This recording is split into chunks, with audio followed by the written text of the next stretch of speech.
성도님들 한 주일 동안 평안하셨습니까? 안식의 시작이 되는 첫 시간에 몸된 성전으로 올라오신 우리 성도님들과 또 방송을 통해서 말씀을 경청하시는 모든 분들께 하나님의 크신 은혜와 평강이 함께 하시기를 간절히 바랍니다. 오늘 말씀의 제목은 예수님을 닮는다는 것은, 조금 전에 불렀던 찬미의 4절이 뭐지요? 예수 닮기 원합니다. 예수님을 닮기 원하지 않는 그리스도인이 있겠습니까? 예수님을 닮는 것이 그리스도인의 삶의 아주 중요한 목적, 그리고 어떤 고울이 될 거라고 생각을 합니다. 예수님을 닮으려고 하지만 우리의 생애 속에 그러지 못한 연약한 부분들이 많이 있는 것을 우리 자신이, 다른 사람이 얘기하지 않아도 내가 내 자신을 제일 잘 알잖아요. 그래서 우리가 늘 부족하지만 예수님을 닮기 위해서 최선을 다해야 한다고 생각을 합니다. 그렇다면 예수님을 닮는 것이 무엇인가? 많이 들었던 말씀인데, 예수님을 닮는다는 것이 이론으로 닮은 것인가, 또 생각으로 닮는다는 것인가, 도대체 어떤 것이 예수님을 닮는다는 의미인지 오늘 말씀을 살펴보면서 계속해서 반복되는 단어가 있을 겁니다. 그 단어의 의미를 잘 우리 개인적인 믿음의 삶에 적용하고 또 오늘 교훈으로 얻었으면 좋겠습니다. 로마서 8장 29절의 말씀인데요, 이게 좀 넘어갔네요. 하나가 빠졌는데, 로마서 8장 29절에 보면 이런 말씀이 있습니다. 하나님이 미리 아신 자들로 또한 그 아들의 형상을 본받게 하기 위하여 미리 정하셨으니 이는 그로 많은 형제 중에서 맏아들이 되게 하려 하심이니라. 그 아들의 형상을 본받게 하기 위해서, 그 아들이 누굽니까? 예수 그리스도의 형상을 본받게 하기 위해서 미리 하나님께서 택하셨다. 예정설에 대한 개념으로 이 성경 구절을 이해하는 분들이 있는데, 우리 재림교회는 예정설, 하나님이 미리 다 정해놨기 때문에 우리가 이렇게 저렇게 아무리 애써도 소용이 없다. 그것은 장로교회의 구원관입니다. 그러나 감리교회는 똑같이 자기들은 정통이라고 서로 이야기들을 하지만 구원과는 전혀 달라요. 끝까지 견디는 자가 구원을 받는다는 견인설을 믿는 것이 감리교회의 구원관입니다. 그렇다면 이 예정설이라는 것, 하나님이 미리 정했기 때문에 그 사람은 아무리 최선을 다해도 이미 멸망하기로 정해졌으면 소용이 없다, 이런 논리가 또 생길 수 있잖아요. 그러나 성경적인 우리 재림교회에서 받아들이는 것은 예정설입니다. 하나님이신 분이 우리의 미래를 모를 리가 없지요. 다 알고 계시지만 미리 정해서 사람의 운명을 가지고 장난하는 분이 하나님이 아니시라는 겁니다. 그래서 감리교회의 견인설이 우리 재림교회의 구원론과 오히려 더 가깝다고 생각을 하면 좋을 것 같습니다. 하나님의 형상을 본받게 하기 위해서 우리를 택하시고 정하셨다 하는 그 개념을 택하셨다는 의미로 이해하는 게 더 좋을 것 같습니다. 이는 그로 많은 형제 중에서 맏아들이 되게 하려 하심이라. 맏아들 그러면 장남, 그러면 우리 가정에서도 좀 중요한 위치입니까? 맏아들이면 책임감도 크고, 또 그 맏형을 다 본받으라고 자꾸 어릴 때부터 얘기를 합니까? 본받으라 계속. 그런데 지금 여기 다음 성경절에 나오는 고린도전서 15장 20절, 고린도전서 15장 23절에 보면 첫 열매 이렇게 표현하고 있습니다. 첫 열매가 누구라고요? 예수 그리스도가 죽은 자 가운데서 살아 잠자는 자들의 첫 열매가 되셨다. 부활하신 첫 열매가 되신 분이 예수 그리스도시다, 그렇게 말하고 있습니다. 성경적으로 살펴보면 죽었다가 살아나신 분이 첫 번째가 예수님입니까? 구약 성경이 있어요, 없어요? 있지요. 죽었다가 살아난 사람이 있잖아요. 모세도 있고. 그러나 죽었다가 다시 하늘로 데려가셨지만 예수 그리스도는 죽음의 권세를 깨뜨린 부활의 첫 열매가 되신 분은 예수 그리스도 외에는 다른 사람이 대신할 수 없기 때문에 첫 열매라 그렇게 말씀을 하신 것입니다. 첫 열매가 있다는 것은 그 다음 열매가 있다는 것을 암시하고 있는 것이지요. 그 다음 열매, 그 다음 열매. 첫 열매가 모본이 된다. 중요하다는 것입니다. 먼저 본을 보이셨다는 것입니다. 먼저 우리에게 분명한 인생의 가장 소중한 소망 그리고 부활의 놀라운 은혜를 예수님께서 몸소 첫 열매로서 경험하셨다는 말씀입니다. 그래서 여기도 15장 23절에도 그러나 각각 자기 차례로 되리니 먼저는 첫 열매인 그리스도요 다음에는 그리스도 강림하실 때에 그에게 붙은 자요. 예수 그리스도 안에 붙은 자가 차례차례로 이제 부활의 열매로 영원한 생명을 얻게 된다는 말씀입니다. 왜 예수님께서 이렇게 이 땅에 계실 때 비유로 말씀하시거나 또 제자들을 말씀하실 때 열매에 대해서 굉장히 중요하게 생각하고 또 열매에 대해서 강조하고 열매가 없는 것에 대해서 아주 지나칠 정도로 싫어하셨을까? 그 생각을 좀 우리가 해보면 좋을 것 같습니다. 누가복음 13장 5절로 9절에 보면 이런 말씀이 있어요. 너희에게 이르노니 아니라 너희도 만일 회개치 아니하면 다 이와 같이 망하리라. 이에 비유로 말씀하시되 한 사람이 포도원에 무화과 나무를 심은 것이 있더니 와서 그 열매를 구하였으나 얻지 못한지라.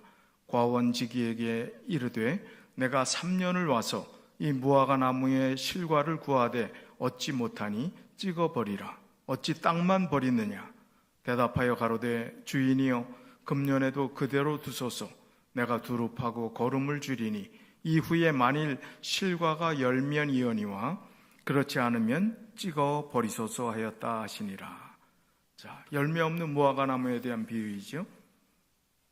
열매가 없는 것은 아무 소용이 없다는 것입니다. 존재 의미가 없어요. 무화과 나무로서 열매가 없는데 잎만 무성하고 자리만 차지하고 땅만 버린다 그렇게 표현했습니다.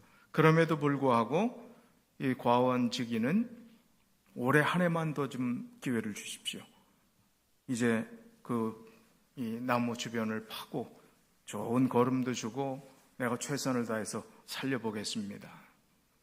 오늘 우리에게 기회가 주어진 것과 마찬가지인 것 같아요. 열매 없는 우리들을 그냥 그대로 버리지 아니하시고 또 한 번 기회를 주시는 그런 하나님의 은혜가 이 비유 가운데도 담겨져 있는 것 같습니다.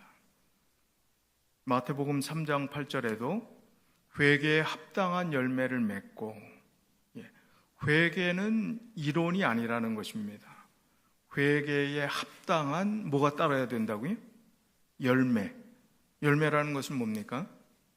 우리의 삶이 관념적인 신앙, 철학적인 신앙, 개념적인 신앙, 이념적인 신앙으로 머물러서는 안 된다는 겁니다. 하나님의 말씀을 순종하고 실천하고 또 우리가 변화되어 삶의 가장 중요한 하나님께서 원하시는 열매를 맺어야 그게 참된 회개라는 것입니다. 열매가 없을 때는 회개한다 말만 하고 열매가 없을 때는 그건 참된 회개라고 볼 수가 없습니다. 우리가 신앙생활하면서 예수님이 오실 때까지는 기회가 있는 사람들이기 때문에 좀 부족하고 실수하고 또 때로는 아직 모자른 부분이 많이 있을지라도 그러나 고칠 기회가 있음을 인해서 참 다행이라고 생각을 합니다. 그러나 고칠 마음도 없이 그냥 삶의 영적인 열매도 전혀 맺을 생각을 안 하고 그저 그냥 회개했다. 그리고 내가 잘할 거다 하면서 변화가 없는 것은 바로 회개에 합당한 열매를 맺지 않는 것이라 그렇게 말씀을 하고 있습니다. 그래서 계속해서 누가복음 3장 8절에도 그러므로 회개에 합당한 열매를 맺고 속으로 아브라함이 우리 조상이라 말하지 말라. 유대인들이 제일 자부심이 있었던 게 뭐예요? 아브라함의 후손이다. 우리의 조상은 아브라함이다. 그러나 그런 소리 하지 말라고요. 그에게 합당한 열매나 맺어라. 그런 소리 하지 말고 변해라. 실천하라. 하나님 말씀대로 살아라. 순종하라. 그것이 중요하다는 것입니다. 우리가 신앙생활하면서 우리의 삶 가운데서 실천하지 않는, 그리고 우리가 입으로만 신앙생활하는 그런 위험성이 항상 도사리고 있습니다. 그래서 회개에 합당한 열매를 맺는다는 것이 어떠한 것인지 우리가 늘 깊이 살펴야 합니다. 그리고 예수님을 닮는다는 것은 이론상 예수님을 묵상하고 마음에 감동하고 하는 것도 중요하지만 예수님처럼 사는 것입니다. 예수님이 행동하셨고 말씀하셨고 봉사하셨고 베푸셨던 그런 예수님의 삶을 우리가 실천하는 것이 진정한 의미에서 예수님을 닮은 것이라, 예수님을 닮은 삶이라 그렇게 말할 수가 있는 것입니다. 유대인들은 아브라함이 조상이라 말하는 것을 즐겨했지만 진정 마음속 깊은 곳에서 삶의 영적인 열매를 맺지 못하고 살았습니다. 그렇기 때문에 여기 마지막 부분에 있는 뒷부분에 있는 말씀을 보면 이미 도끼가 나무 뿌리에 놓였으니 좋은 열매 맺지 아니하는 나무마다 찍혀 불에 던지우니라. 이제 마지막 기회까지 다 줬는데 그 기회를 받아들이지 않아서 이제 찍히기 직전에 놓여 있는 존재가 유대인들, 말로만 하는 유대인들, 율법하지만 율법으로만 하는 유대인들, 진정으로 실천하지 않는 그런 모습을 예수님께서 그렇게 유대인들의 잘못들을 있는 그대로 아주 직선적으로 꾸짖으셨던 말씀이 여기 있는 말씀입니다. 그리고 마태복음 7장 16절로 20절에 보면 선지자들이라고 이야기하고 또 자기들이 하나님의 은총을 받았다고 이야기하고 뭐 여러 이야기를 한다 할지라도 그 선지자나 그렇게 말하는 사람이 진짜인지 가짜인지 구별하는 게 뭐라고요? 그의 삶에 열매가 있느냐 없느냐에 따라서 진짜인지 가짜인지 구별이 된다는 말씀입니다. 마태복음 7장 16절로 20절, 그의 열매로 그들을 알지니, 열매가 없으면 가짜라 이겁니다. 가시나무에서 포도를 또는 엉겅퀴에서 무화과를 따겠느냐? 이와 같이 좋은 나무마다 아름다운 열매를 맺고 못된 나무가 나쁜 열매를 맺나니 좋은 나무가 나쁜 열매를 맺을 수 없고 못된 나무가 아름다운 열매를 맺을 수 없느니라. 아름다운 열매를 맺지 아니하는 나무마다 찍혀 불에 던지우니라. 이러므로 그의 열매로 그들을 알리라. 우리의 삶에 성령의 열매를 맺으라고 계속해서 사도 바울은 강조하고 그렇게 말씀하고 있는데 우리의 삶 가운데 어떤 열매를 맺고 살아오셨습니까? 지난 한 주일 동안은 어떤 성령의 열매가 우리의 삶 가운데서 맺혔습니까? 한번 돌이켜 볼 필요가 있어요. 다른 열매 생각해 볼 필요도 없이 성령의 열매가 내 삶의 일주일 동안 얼마나 맺혔는가, 그리고 그 성령의 열매의 그 아름다운 품성들이 우리의 삶 가운데서 어떻게 실천되고 어떻게 우리의 주변에 영향력을 미쳤는가를 생각해 보는 것은 굉장히 중요한 우리 신앙 생활을 점검하는 부분이라고 생각합니다. 또 아주 중요한 시금석이라고 생각을 합니다. 성령의 열매를 적용하는 거예요. 매주 성령의 열매 그렇게 많지가 않잖아요. 그런데 정말 여기 성령의 열매에 해당되는 그 말씀대로 그렇게 살았는지 좀 이따 성령의 열매를 말씀을 드리겠습니다. 요한복음 12장 24절에도 내가 진실로 너희에게 이르노니 한 알의 밀이 땅에 떨어져 죽지 아니하면 한 알 그대로 있고 죽으면 많은 열매를 맺느니라. 예수님이 직접 십자가에 돌아가셔서 많은 인류를 영원히 살리신 그 말씀을 하시기 위해서 이 말씀을 하신 건데 우리의 삶에도 그렇습니다. 내가 손해보고 희생하고 어떤 면에서는 많은 것을 잃어버린다 할지라도 그렇게 우리 자아가 죽게 될 때 진정한 열매를 맺힐 수 있음을 그렇게 표현하고 있는 것입니다. 로마서 6장 22절에 그러나 이제는 너희가 죄에서 해방되고 하나님께 종이 되어 거룩함에 이르는 열매를 얻었으니 이 마지막은 영생이라. 계속해서 우리가 하나님 안에서 거룩한 믿음의 삶 가운데서 부족하지만 죄로 인해서 더럽혀진 우리들이지만 주님께서 우리를 거룩하게 하시고 거룩하다 여겨주시고 성도라는 이름을 주시고 그리고 이 부족한 우리에게 삶의 믿음의 열매를 맺히며 살 수 있도록 해주셨는데 그 열매가 성령의 열매를 맺히다가 마지막 열매를 맺히는 것이 뭐라고요? 영생이라. 마지막은 영생이라. 그런 말씀을 주셨습니다. 자, 그렇다면 오늘 키워드가 뭐예요? 계속해서 반복되는 말씀이 열매입니다. 열매. 나는 어떤 열매를 맺을까? 그리고 일주일 동안 어떤 열매를 맺고 살아왔는가? 다음 주는 또 어떻게 적용해 볼 것인가? 굉장히 중요한 실제적인 말씀입니다. 자, 그러면 오직 성령의 열매는 사랑과 희락과 화평과 오래 참음과 자비와 양선과 충성과 온유와 절제. 몇 가지? 9가지. 이 9가지 열매를 여러분의 생애 가운데 일주일 동안 얼마나 맺었는지 우리가 다시 한번 스스로에게 물어보는 시간이었으면 좋을 것 같습니다. 에베소서 5장 9절로 11절에도 빛의 열매는 모든 착함과 의로움과 진실함에 있느니라. 진실하지 않고 그리고 선한 마음, 착한 마음을 갖지 않고서 의로운 열매를 맺을 수가 없습니다. 동기가, 우리 마음속의 동기가 예수 그리스도를 향한 바른 동기가 우리 마음속에 있을 때 올바른 열매, 빛의 열매를 맺을 수 있다는 것입니다. 주께 기쁘게 할 것이 무엇인가 시험하여 보라. 너희는 열매 없는 어두움의 일에 참여하지 말고 도리어 책망하라. 하나님을 기쁘게 하는 일, 예수 그리스도의 은혜 가운데서 우리가 살아가면서 주님을 기쁘게 하는 일이 무엇일까? 우리가 시험하여 보라. 이거는 생각해 보라 하는 것보다는 아주 더 적극적인 표현입니다. 시험해 보라. 해보라는 거예요. 그 해보라고 이렇게 시험해 보라 하는 것은 그렇게 했을 때 책임지겠다.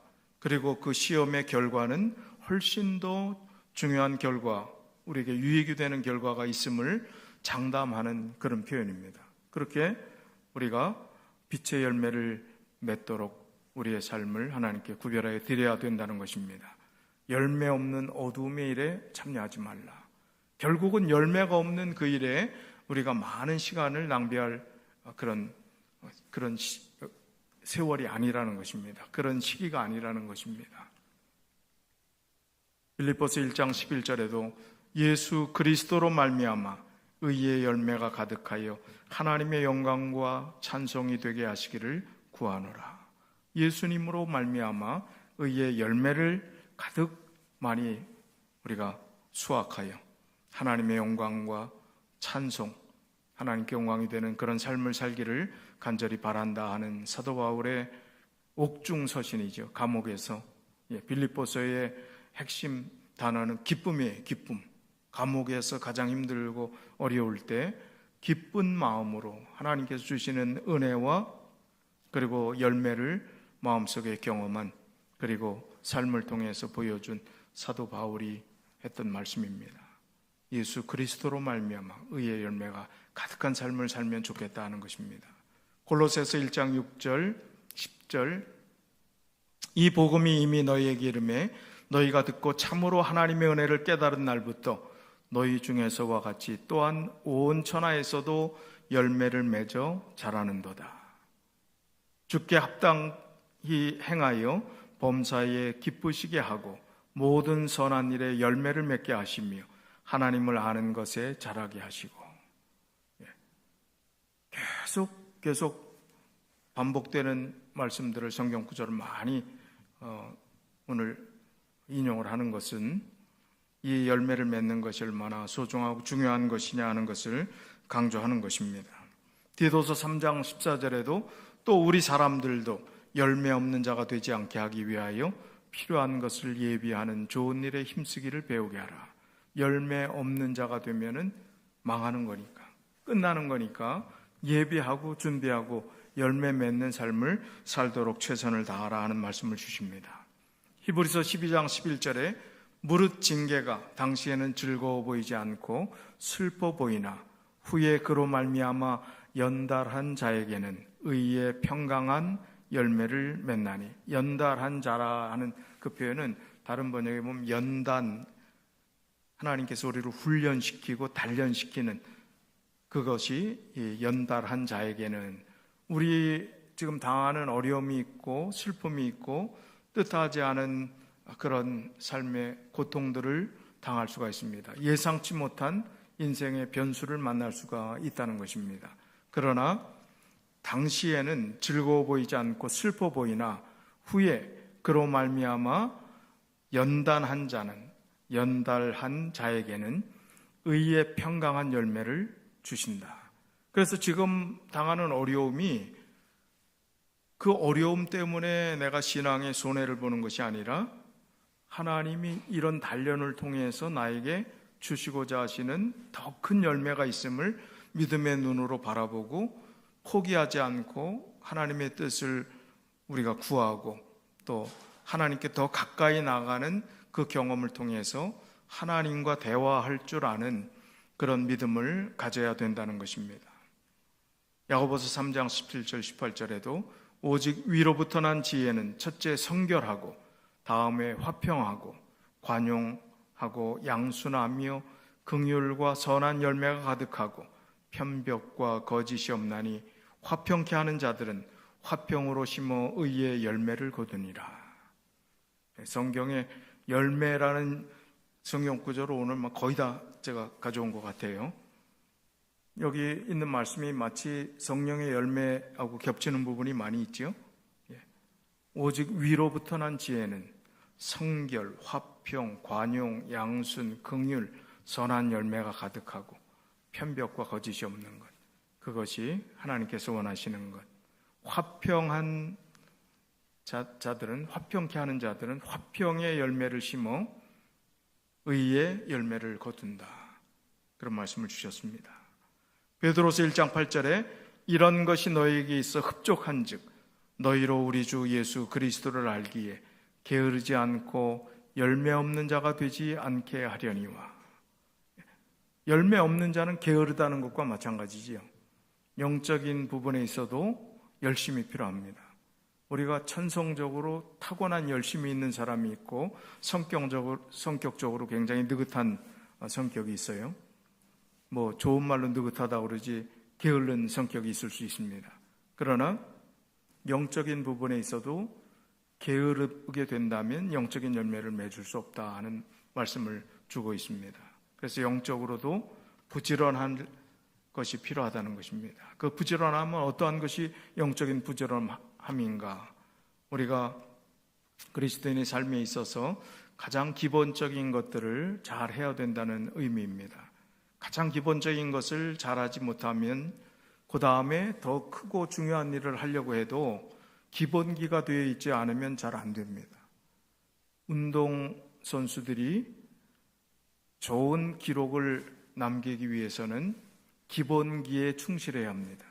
기본기가 잘 되어 있을 때 좋은 기록을 낼 수 있고 또 폼부터 잘 교정되어서 처음부터 더 많은 점수를 낼 수 있는 그런 기본적인 준비를 했을 때 좋은 결과들이 이르러오는 것이 이 세상에 운동하는 사람들의 원리인 것처럼 영적인 부분에 있어서도 열심을 품고 주를 섬기라, 열심을 내고 하나님께 최선을 다해라 하는 그런 말씀들은 바로 영적인 기본기를 잘 할 때 의의 열매를 그리고 성령의 열매를 많이 맺을 수 있다는 것을 보여주는 것입니다.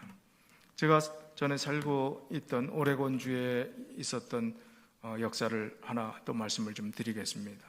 사랑을 행동으로, Love is action. 이 제목의 주인공은 1955년에 10월 12일에 미국에서 건너온 해리 홀트, 벌다 홀트 부부입니다. 이분은 오레곤주에서 저희가 사는 곳에서 한 2시간 조금 남쪽으로 내려가면 유진이라고 하는 곳이 있습니다. 유진에도 한인교회가 있어요. 그곳에 한국 분들은 많이 계시지 않지만 1955년 10월 12일에 이 홀트 부부가 전쟁 고아 8명을 입양하고 4명을 더 데려가서 다른 자기 친구가 입양할 수 있도록 했습니다.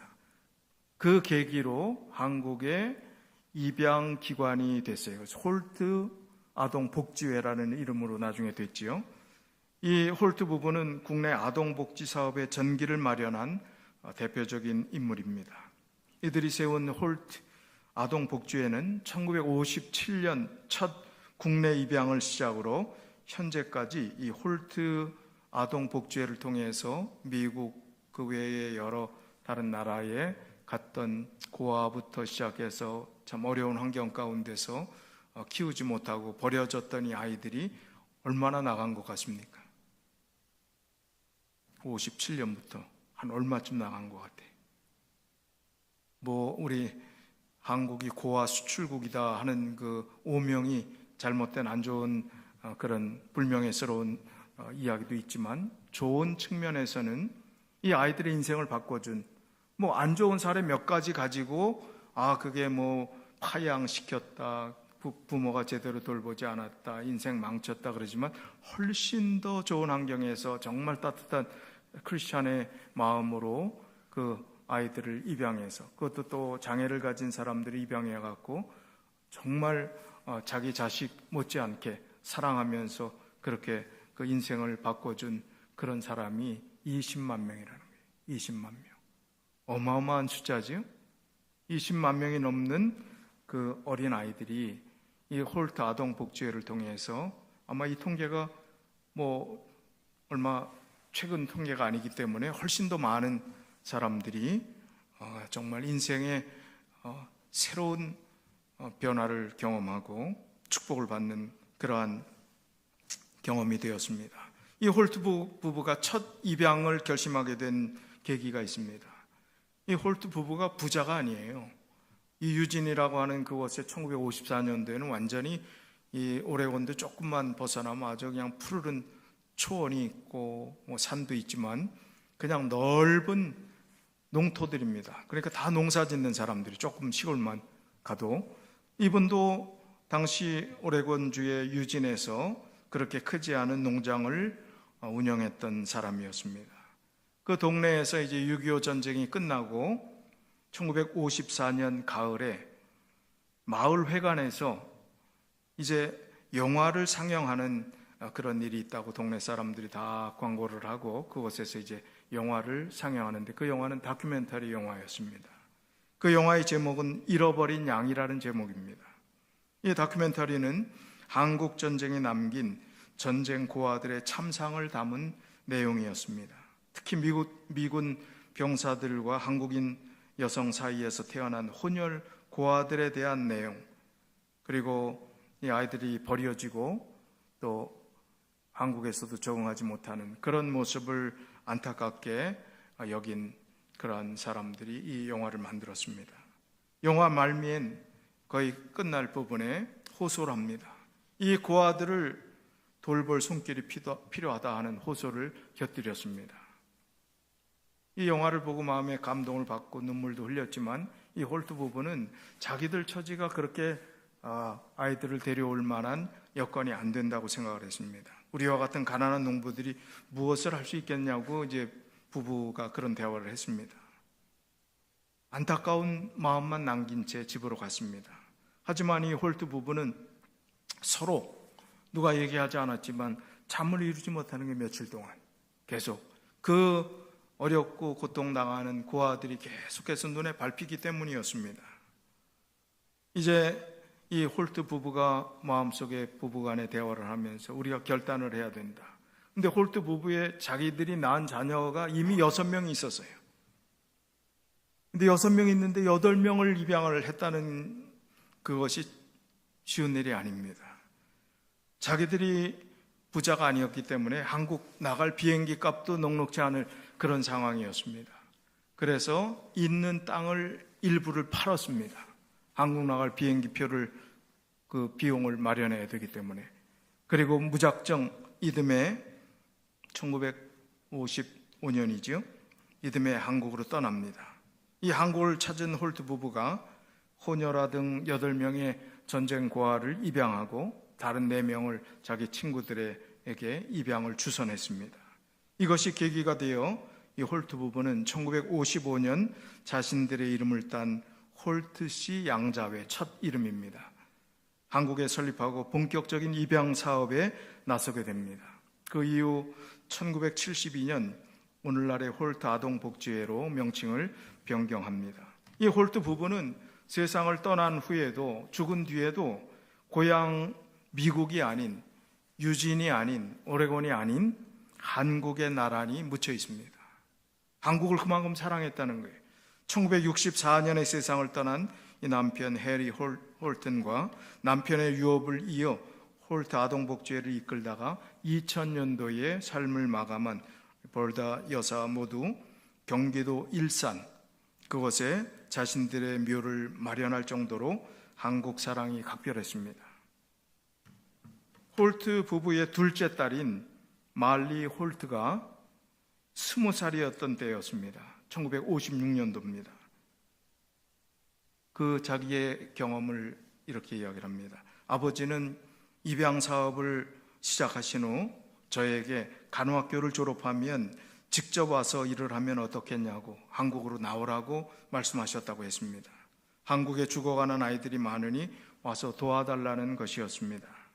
이 아버지의 뜻을 받들어 이 딸인 말리 홀트는 한국에 와서 60년을 지냈어요. 60년.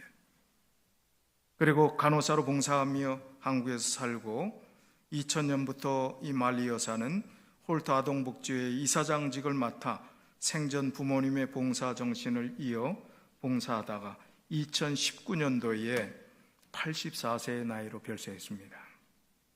파란 눈을 가진 미국인 부부가 세운 홀트 아동복지회는 사랑을 행동으로, Love is action, 이 홀트 부부의 정신을 이어받아 입양 사업은 물론 아동, 청소년, 장애인, 저소득계층, 또 다문화 가정 등 소외된 이웃에게 복지 서비스를 제공하는 사회복지 전문기관으로 자리 잡게 되었습니다.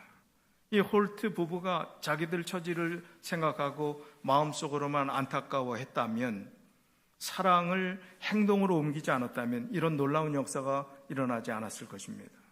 그러나 이론이 아닌, 생각이 아닌 사랑을 행동으로 옮겼을 때 예수 그리스도를 신실하게 믿었던 그들이 사랑은 관념이 아니라, 생각이 아니라 행동하는 것이라는 것, 움직이는 것, 일하는 것이라는 사실을 자기들의 처지가 어려웠지만 그렇게 실천했을 때 놀라운 역사가 일어나게 된 것입니다. 가룟복음 기별 1권 382쪽에 우리들은 믿음에 대한 말을 많이 듣고 있는데 실상 우리들은 행함에 대한 말을 더욱 많이 들을 필요가 있다. 많은 사람들은 안락하고 태평하며 십자가 없는 신앙생활을 살면서 저희 자신의 영혼을 속이고 있다. 그러나 예수께서는 아무든지 나를 따라오려거든 자기를 부인하고 자기 십자가를 지고 나를 좇을 것이니라고 말씀하셨다. 오늘 우리가 행동하지 않는 사랑만 외치는 존재라면 우리는 우리 스스로를 속이고 있는 것이라고 말하고 있습니다. 이 홀트 부부처럼 하나님의 사랑을 자기들이 어렵지만 힘들지만 할 수 있는 능력과 힘을 달라고 하고 희생하면서 그 일에 나섰을 때 놀라운 역사가 일어납니다. 홀트 부부의 재산 가지고 그런 일들을 할 수 있었겠습니까? 그런 좋은 뜻을 가진 동료들, 독지가들이 생기고 미국의 후원자들이 생기면서 그런 놀라운 20만 명이 넘는 그런 사람들의 인생을 바꿔주는 그런 놀라운 계기가, 그런 축복의 결과들이 있을 수 있었다는 사실입니다. 오늘 우리 그리스도인들은 이 고사성어를 좀 기억하면 좋을 것 같습니다. 목지 필화, 화지 필실. 자, 이게 무슨 뜻입니까? 나무는 반드시 꽃을 피우고, 꽃은 반드시 뭐를 맺어요? 열매를 맺는다 하는 뜻입니다. 그리스도인은 반드시 성령의 열매를 맺혀야 그리스도인이라고 할 수 있습니다. 그 열매가 없이 그리스도인이라고 이야기하는 건 자신을 속이는 일이라 그렇게 말씀할 수도 있습니다. 우리는 주님께서 기르시는 나무와도 같습니다. 그렇기 때문에 반드시 꽃을 피우고 그 꽃에 상응하는 열매를 맺어야 합니다. 열매 없는 기독교인은 가짜입니다. 농부가 열매를 맺지 못하는 가지를 잘라버리듯이 하나님께서는 영적인 열매를 맺지 못하는 가짜 백성들은 베어버리겠다 말씀하십니다. 그 기간이 은혜의 기간으로 남아있고 인내의 시간이 우리에게 주어졌을 뿐입니다. 교회 증언록은 740쪽에 만일 우리가 정말로 그곳을 향하여 가고 있다면, 그곳이 어디예요? 하늘나라를 향하여 믿음의 길을 걷고 있는 사람들이라면 하늘의 정신은 이곳에서 우리의 마음에 거할 것이다. 하나님 기뻐하는 마음, 하나님 안에서 하나님께서 우리 마음속에 계시도록 이 땅에서 우리 마음이 천국을 경험하게 해야 된다는 것입니다. 그러나 만일 우리가 지금 하늘의 사물들을 명상하는 데서 기쁨을 얻지 못한다면, 하나님의 지식을 탐구하는 데 흥미가 없고 그리스도의 품성을 바라보는 데 기쁨이 없다면, 그리고 거룩함이 우리에게 아무런 매력을 주지 못한다면 하늘에 대한 우리의 소망은 헛된 것임을 알 수 있다. 하늘의 소망을 가지고 하늘나라에 대해서 우리가 궁극적인 신앙의 종착점으로 여기지만, 그러나 지금 우리 마음속에 참된 하늘을 명상하고 예수 그리스도를 생각하고 그분의 십자가를 명상할 때 마음에 감동이 있고 기쁨이 없다면, 하나님의 지식을 탐구하는데 흥미가 없다면, 그리스도의 품성을 바라보는데 기쁨이 없다면, 그리고 거룩함이 우리에게 아무런 매력을 주지 못한다면 우리의 믿음은 헛것이다, 우리의 소망은 헛것이다 하는 말씀을 하고 있습니다. 그래서 예수님을 닮는다는 것은 이론이 아닙니다. 삶 자체로 열매를 맺는 것, 그리고 회개에 합당한 열매를 맺으라 하는 그 의미를 우리의 삶에 적용하는 것이 되어야 한다는 말씀입니다. 요한복음 15장 2절에 물은 내게 있어 과실을 맺지 아니하는 가지는 아버지께서 이를 제해 버리시고 무릇 과실을 맺는 가지는 더 과실을 맺게 하려 하여 이를 깨끗게 하시느니라. 오늘 계속해서 반복된 열매라는 의미, 이 단어를 여러분 속에 좀 각인시키기 위해서 수많은 성경절을 인용을 했습니다. 회개에 합당한 열매를 맺는가?